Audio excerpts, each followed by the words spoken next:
श्री स्वामी समर्थ. मी सुप्रिया आपल्या सर्वांचे माझ्या या मराठी यूट्यूब चॅनलवर अगदी मनापासून स्वागत करते. मित्रांनो, काही लोक खूप देवदेव करत असतात, खूप सारे कष्ट करतात, मेहनत करतात, देवाची पूजाविधी करत असतात. पण त्यांना कितीही मेहनत केली, कितीही देवदेव केले, कितीही कष्ट केले, मेहनत केली तरी देखील त्यांच्या मेहनतीचं त्यांना फळ प्राप्त होत नाही. त्याचबरोबर त्यांना यश प्राप्त होत नाही. ते नेहमी दुःखी असतात. त्यांच्या घरामध्ये कधीही लक्ष्मी म्हणजेच पैसा टिकत नाही आणि त्यामुळेच ते आपल्या नशिबाला दोष देत राहतात. परंतु हे सर्व होतं तर त्यांच्याकडूनच कळत नकळत होणाऱ्या चुकांमुळं. मी आज तुम्हाला अशा 5 व्यक्ती सांगणार आहे. या 5 व्यक्तींकडून होणाऱ्या ज्या चुका असतात त्यामुळेच त्या कधीही सुखी आणि श्रीमंत होत नाहीत. आता या 5 व्यक्ती कोणत्या आहेत, यांच्याकडून या अशा प्रकारच्या चुका होतात, याविषयीची अगदी थोडक्यात पण महत्त्वाची माहिती जाणून घेण्याकरिता व्हिडिओ शेवटपर्यंत पहा, जेणेकरून महत्त्वपूर्ण माहिती तुमच्यापर्यंत पोहोचेल. त्याचबरोबर चॅनलवर जे नवीन आहेत त्यांनी चॅनलला सबस्क्राईब करा, जेणेकरून आपले असेच येणारे नवनवीन माहितीमय आणि भक्तिमय व्हिडिओ तुमच्यापर्यंत पोहोचत राहतील. तसेच व्हिडिओ पाहत असताना व्हिडिओला लाईक करायला विसरू नका. आता या 5 व्यक्ती मी तुम्हाला सांगत आहे तर त्यांच्याकडून घडणाऱ्या चुकांपैकी पहिली जी सर्वात महत्त्वाची आणि मोठी चूक आहे तर ती म्हणजेच आपण आपल्या घरामध्ये देवपूजा ही दररोज सकाळी संध्याकाळी करत असतो आणि ही देवपूजा करत असताना आपण आपल्या इष्टदेवतेची आराधना करतो, उपासना करतो. त्यावेळेस आपल्या देवतेची मूर्ती असेल किंवा फोटो तुमच्या देवघरामध्ये असेल, तेव्हा एक गोष्ट नेहमी लक्षात ठेवायची आहे की आपली इष्टदेवता ही आपले प्रथम देवता आहेत. आपल्या कुटुंबाचे म्हणजेच तुमचा जो वंश आहे त्या वंशाची ती देवता असते आणि म्हणून आपल्या देवघरातील देवी देवतांची पूजा करत असताना सर्वप्रथम आपल्याला आपल्या इष्टदेवतेची पूजा अवश्य करायची आहे. आणि अनेक व्यक्ती ही चूक करत असतात तर ते आपल्या इष्टदेवतेची पूजा करायला विसरतात आणि त्यामुळेच त्यांच्यावर इष्टदेवता कधीही प्रसन्न राहत नाही. जो व्यक्ती आपल्या इष्टदेवतेचे ध्यान करत नाही, नामस्मरण करत नाही, तर त्या घरामध्ये कधीही माता लक्ष्मी टिकून राहत नाही. तुम्ही कितीही कष्ट करा, मेहनत करा, कितीही घरामध्ये पैसा कमवून आणा, तर तो तुमच्या घरामध्ये टिकून राहत नाही आणि म्हणूनच ही तुम्हाला चूक अवश्य टाळायची आहे. देवपूजा करत असताना सर्वप्रथम आपल्या इष्टदेवतेचे आपल्याला अवश्य पूजन करायचं आहे. आता जी दुसरी चूक आहे जी आपल्याकडून कळत नकळत घडत असते तर ती म्हणजेच आपण ज्या वेळेला आपल्या घरामध्ये प्रवेश करत असतो, म्हणजेच घराच्या बाहेरून आपल्या घरामध्ये येत असतो, त्यावेळेला आपल्या घराचा जो मुख्य प्रवेशद्वार आहे आणि या मुख्य प्रवेशद्वाराच्या उंबरट्याच्या बाजूला तुम्हाला एखाद्याची जर चप्पल उलटी दिसत असेल किंवा एखाद्याचं जर पालथं पडलेलं बूट दिसत असेल तर ते तुम्हाला अवश्य सरळ करायचं आहे. चुकूनही या उलट्या पडलेल्या चपलांकडे किंवा बुटांकडे दुर्लक्ष करायचं नाही. तुम्ही जर दुर्लक्ष करत असाल आणि तुम्ही तर तुमच्या घरामध्ये प्रवेश करत असाल तर ही देखील अत्यंत महत्त्वाची आणि मोठी चूक आहे. सर्वात महत्त्वाचं म्हणजेच आपल्या उंबरठ्याजवळ किंवा आपल्या मुख्य प्रवेशद्वाराजवळ आपल्याला कधीही बूट किंवा चपल्या काढायच्या नाहीत. त्याला एक सेपरेट आपल्याला जागा करायची आहे आणि तिथं आपल्याला हे चप्पल किंवा बूट व्यवस्थित ठेवायचं आहे. कारण मुख्य प्रवेशद्वारातून लक्ष्मी माता आपल्या घरामध्ये आगमन करत असते. आपल्या घरामध्ये सुख समृद्धी ही या मुख्य दरवाजातूनच येत असते आणि त्यामुळेच तुमच्या घराच्या मुख्य प्रवेशद्वाराच्या बाजूला उंबरट्याच्या बाजूला चुकूनही चप्पल किंवा बूट ठेवायचे नाहीत. परंतु जरी एखाद्यानं जर तिथं काढले असतील किंवा ते पालथे जर पडले असतील तर ते तुम्हाला लगेचच सरळ करायचे आहेत. या ज्या चुका आहेत नकळत आपल्याकडून घडणाऱ्या, तर यामुळे देखील आपल्या घरामध्ये माता लक्ष्मी ही प्रवेश करत नाही. माता लक्ष्मीचा आपल्या घरामध्ये वास्तव्य कधीही राहत नाही आणि यामुळं आपल्या घरामध्ये नेहमी गरिबी राहते आणि त्यामुळेच तुम्हाला ही चूक अवश्य टाळायची आहे.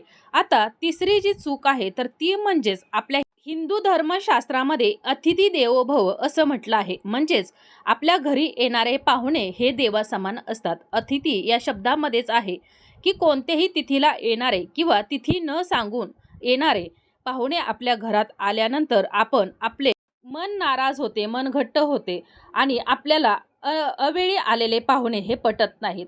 परंतु हे जे पाहुणे आपल्या घरी येत असतात, अतिथी येत असतात, तर हे अतिथीच्या रूपात माता लक्ष्मी प्रत्यक्ष परमेश्वर आपल्या घरामध्ये येत असतो आणि म्हणूनच आलेल्या पाहुण्यांचे, आलेल्या अतिथींचे स्वागत करणं आपल्या हिंदू धर्मशास्त्रामध्ये अत्यंत महत्त्वाचं मानलं जातं. आणि म्हणूनच आपण कोणताही आपल्या घरी अवेळी पाहुणा आला तरी देखील आपण त्या पाहुण्याचं अवश्य स्वागत करायचं आहे, आदरातिथ्य करायचं आहे. त्याचा कधीही आपल्या घरामध्ये अपमान करायचा नाही. तुम्ही जर त्याचा अपमान करत असाल तर तुम्ही माता लक्ष्मीचा अपमान केला असं होतो आणि म्हणूनच तुम्ही येणाऱ्या कोणत्याही अतिथीचा चुकूनही अपमान करायचा नाही, त्याचं आदरातिथ्य अवश्य करायचं आहे. आता पुढची जी चूक आहे तर ती म्हणजे जेवण करताना आपण ज्या चुका करत असतो त्यामुळे देखील आपल्या घरामध्ये कधीही पैसा टिकत नाही, घरामध्ये नेहमी गरिबी राहते. तर ती म्हणजेच आपण जेवण करत असताना विनाकारण बडबड करत असतो किंवा चिडचिड करत असतो किंवा जी चपाती भाकरी खात असतो तर तिचं देखील व्यवस्थित घेत नाही, व्यवस्थित जेवण आपण घेत नाही. एखाद्याला जेवताना एखादा पाय पसरून बसायची सवय असते किंवा जेवत असताना टी व्ही पाहणं, इकडं तिकडं पाहत राहणं, ह्या देखील सवयी अनेक लोकांना असतात आणि यामुळं देखील आपल्यावरती अन्नपूर्णा माता नाराज होते. आणि त्यामुळं आपल्याला जेवण करताना एक गोष्ट नेहमी लक्षात ठेवायची आहे की माता लक्ष्मी आणि अन्नपूर्णा या दोघींचा वास हा एकत्रच असतो. असं म्हणतात की ज्या घरामध्ये अन्नपूर्णा देवीचा अपमान होतो किंवा आपल्या घरातील अन्नाचा अपमान होतो तर त्या घरामध्ये अन्नपूर्णा देवी तर वास करतच नाही, त्याचबरोबर माता लक्ष्मी देखील वास करत नाही. आणि त्यामुळं जेवण करत असताना अगदी शांतपणे आपल्याला हे जेवण करायचं आहे आणि जेवण करताना देखील उठायचं नाही किंवा इकडं तिकडं बघायचं नाही, फालतूची बडबड करणं आपल्याला टाळायचं आहे. घरातील सर्वांशी प्रेमानं वागत आपल्याला हे जेवण करायचं आहे. जेवणाच्या ताटामध्ये कोणतीही भाजी असेल किंवा चपाती भाकरी असेल तर त्याचा कधीही अपमान करायचा नाही. जे आपल्याला ताटामध्ये येत असेल तर ते आपल्याला अवश्य खायचं आहे. आता जी पुढीलची चूक आहे तर ती म्हणजेच आपल्याकडून कळत नकळत अशा काही चुका होतात ज्यामुळं आपल्या घरामध्ये सततचं आजारपण टिकून राहिलेलं असतं आणि हे आजारपण येण्याचं कारण देखील आपण स्वतःच असतो. आणि या आजारपणामुळं आपल्याला खूप सारा पैसा खर्च करावा लागतो आणि यामुळं आपल्याला टेन्शन देखील येत असतं. पण ही चूक आपल्याकडूनच घडत असते. काही काही लोकांना दाताने सतत आपले नखं कुरतडण्याची सवय असते आणि आपल्या हिंदू धर्मशास्त्रात असं सांगितलं जातं की जे लोक सारखे आपली दाताने नखं कुरतडत असतात तर ते सतत वारंवार आजारी पडत असतात आणि अशा लोकांच्या खिशामध्ये कधीही पैसा टिकून राहत नाही आणि अशा लोकांच्या जीवनामध्ये नेहमी आपल्याला पैशाची तंगी दिसून येत असते आणि त्यामुळंच ही चूक देखील या व्यक्तींना अवश्य टाळायची आहेत. अशा या ज्या चुका आहेत तर त्या चुकांमुळंच आपल्याकडून आपल्या घरामध्ये कधीही पैसा टिकत नाही, लक्ष्मी माता टिकत नाही. आपल्या घरावरती कोणत्या ना कोणत्या कारणानं संकट, विघ्न ही येतच राहतात. आता पुढची जी चूक आहे तर ती म्हणजेच आपण दररोज सकाळी स्नान करतो, अंघोळ करतो आणि आपण जी कपडे परिधान करतो तर तर आपण ही कपडे परिधान करताना देखील काही चुका करत असतो. म्हणजेच जर शर्ट घालत असो किंवा पॅन्ट घालत असो किंवा इतर जर काही कपडे घालत असो तर त्यावेळेला आपण ही कपडे घालत असताना पहिल्यांदा डाव्या हातामध्ये आपण ही कपडे घालत असतो किंवा डावा हात आपण या कपड्यांना लावतो आणि नंतरच आपण ही कपडे घालत असतो. तर अशा लोकांकडे देखील पैसा कधीही टिकत नाही, लक्ष्मी टिकत नाही. त्यामुळं तुम्ही ज्या वेळेला कपडे घालत असाल किंवा जरी तुम्ही पॅन्ट घालत असाल किंवा इतर जरी तर पाय देखील आपण आपल्या कपड्यामध्ये घालत असताना, पॅन्टमध्ये घालत असताना आपल्याला उजव्या पाय सर्वप्रथम आपल्याला कपड्यामध्ये घालायचा आहे आणि त्यानंतरच किंवा उजव्या हातानेच आपल्याला ही कपडे घालायचे आहेत आणि त्यानंतरच तुम्ही डाव्या हात याला लावायचं आहे. ही देखील आपल्याला अवश्य चूक टाळायची आहे. आता पुढची जी चूक आहे तर ती म्हणजेच आपल्या घरामध्ये आपल्याला एखादी अडगळीची वस्तू नेहमी साठवून ठेवायची सवय असते किंवा एखादी आपल्याला वस्तू आवडलेली असते पण ती तुटलेली असते तर ती भंगारमध्ये टाकायची सोडून आपण आपल्या घरामध्ये ठेवत असतो. तर ही देखील आपल्याकडून घडणारी एक अतिशय महत्त्वाची आणि मोठी चूक आहे. आपल्या घरामध्ये कधीही कोणत्याही प्रकारची अडगळ ठेवायची नाही. ही जी घरामध्ये असणारी अडगळ असते तर ती आपल्या घरामध्ये जी नकारात्मकता असते, निगेटिव्हिटी असते तर ती पसरवण्याचं काम करत असते आणि त्यामुळं तुमची कितीही आवडती वस्तू असेल तरी देखील तुम्हाला ती घरापासून दूर अंतरावरती ठेवायचं आहे. आपल्या घरामध्ये जितकं कमी सामान असेल, साहित्य असेल, इतकं घर आपलं स्वच्छ राहील. तसेच आपल्या घरामध्ये कधीही वादविवाद होणार नाहीत, भांडणं होणार नाहीत. तर अशा घरामध्येच माता लक्ष्मीचा वास हा नेहमी असतो आणि त्यामुळंच तुम्हाला या चुका देखील अवश्य टाळायच्या आहेत.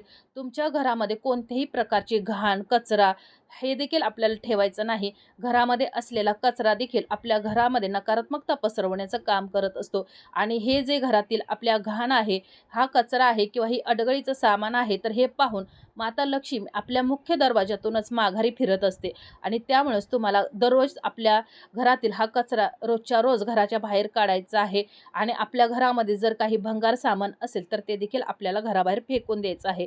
ही जी अलक्ष्मी आहे, ही माता लक्ष्मीचीच बहीण आहे आणि अलक्ष्मी म्हणजेच गरिबी आणि आपल्या घरामध्ये जी माता लक्ष्मी आहे तर तिला बाहेर काढण्याचं काम ही अलक्ष्मी करत असते आणि आपल्या घरामध्ये गरिबी आणण्याचं काम ही अलक्ष्मी करत असते. त्यामुळं आपल्याला ही चूक अवश्य टाळायची आहे. आता पुढची जी चूक आहे, या चुकींमुळं या व्यक्ती कधीही सुखी, समाधानी आणि आनंदी होत नाहीत. तर ती म्हणजेच आपण सूर्योदयासमयी आणि सूर्यास्तासमयी या दोन्ही वेळा खूप महत्त्वाच्या असतात.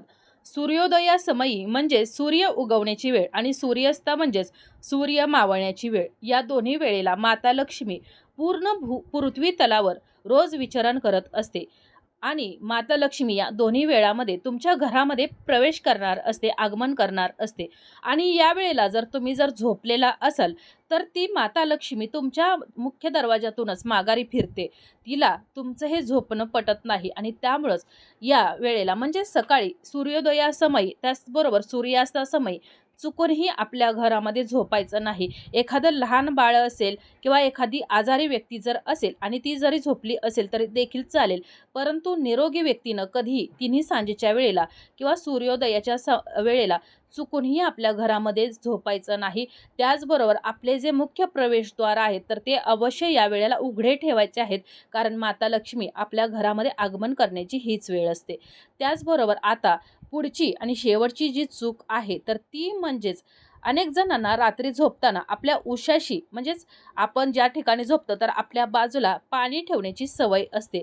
पण हे पाणी जर तुम्ही उघडे ठेवत असाल म्हणजेच त्याच्यावरती एखादी प्लेट किंवा एखादं जर झाकण ठेवत नसाल आणि अशा प्रकारचं उघडं ठेवलेलं पाणी तुम्ही जर पीत असाल तर त्यामुळे देखील तुमच्या घरामध्ये जी पैसा येणार असतो किंवा बरकत होणारी असेल तर ती देखील दूर होते. आपल्या घरामध्ये पैसा येत नाही.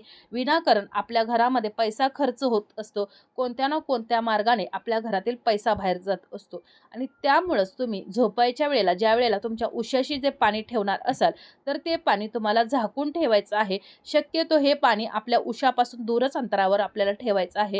त्यामुळेच आपण जर रात्री झोपताना जर आपल्या जवळपास जर पाणी ठेवत असोल तर ते पाणी आपल्याला झाकून ठेवायचं आहे. त्याचबरोबर हे पाणी जर ठेवत असताना शक्य असेल तर यामध्ये आपल्याला चिमूटभर हळद टाकायची आहे. अगदी थोडीशी हळद टाकायची आहे, किंचितशी, आणि हे पाणी आपल्याला प्यायला ठेवायचं आहे. हळद ही लक्ष्मी स्वरूप असल्यामुळं तसेच भगवान श्रीहरी विष्णूंना अत्यंत प्रिय असल्यामुळं आपण ही हळद जर टाकून जर आपण पाणी पित असू तर आपल्या घरामध्ये नेहमी सुखसमृद्धी टिकून राहणार आहे, भरभराट होणार आहे. तर अशा प्रकारे तुम्हाला मी आता ज्या काही चुका सांगितलेल्या आहेत तर या ज्या चुका आहेत तर या 5 व्यक्ती म्हणजेच या चुका ज्या ज्या व्यक्ती करत असतील तर त्या व्यक्तींच्या आयुष्यात कधीही सुख येत नाही, कधीही पैसा टिकत नाही, आजारपण नेहमी राहिलेले असते आणि त्यांच्या घरामध्ये नेहमी गरिबी असते. तर अशा या मी आता तुम्हाला चुका सांगितलेल्या आहेत तर या तुमच्याकडूनही कळत नकळत जर घडत असतील तर तुम्ही वेळीच सावध व्हायचं आहे. तुमच्याकडून या होणाऱ्या चुका तुम्हाला अवश्य टाळायच्या आहेत. माता लक्ष्मीचं नामस्मरण करायचं आहे, इष्टदेवतेचं तुमच्या नामस्मरण करायचं आहे. तरच तुमच्यावरती तुमच्या कुलदेवतेचे, इष्टदेवतेचे, श्री स्वामी समर्थ महाराजांचे आशीर्वाद राहणार आहेत. त्यांच्या कृपेनं तुमच्या घरामध्ये सुखसमृद्धी टिकून राहणार आहे. तर अशा प्रकारे आपल्याची ही माहिती, आजचा हा व्हिडिओ इथंच थांबवते. ही माहिती, हा व्हिडिओ तुम्हाला कसा वाटला कमेंट करून जरूर कळवा. व्हिडिओ आवडला असेल तर व्हिडिओला लाईक करा, चॅनलला सबस्क्राईब करा आणि हा व्हिडिओ जास्तीत जास्त शेअर करा. लवकरच भेटू अशाच एका नवीन माहितीमय आणि भक्तिमय व्हिडिओसोबत. तोपर्यंत धन्यवाद.